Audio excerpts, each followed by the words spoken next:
আজ থেকে তুমি রোজা রাখছো সোনা বাবা। হ্যাঁ বাবা, আলহামদুলিল্লাহ, চেষ্টা করব। সাবধানে হোক, খিদে বা পিপাসায় ধৈর্য ধরো আর আল্লাহর কাছে দোয়া করো।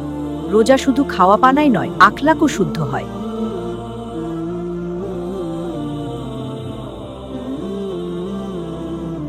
আপু আমি সত্যিই খুব তৃষ্ণাত, কি করি? ধৈর্য ধরো ছোট ভাই, আমরা একসাথে রোজা রাখছি, আল্লাহ দেখছেন।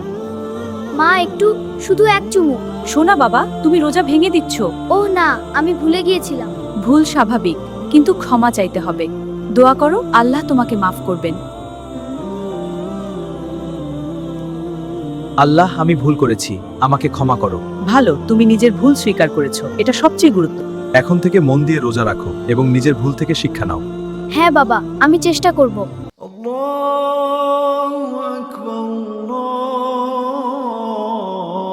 দেখো, সবাই একসাথে রোজা রাখার আনন্দ।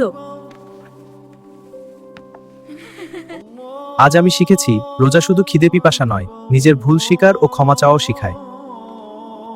আল্লাহ আমাদের সবাইকে রমজানের বরকত দিন এবং সকল গুনাহ মাফ করে দিন।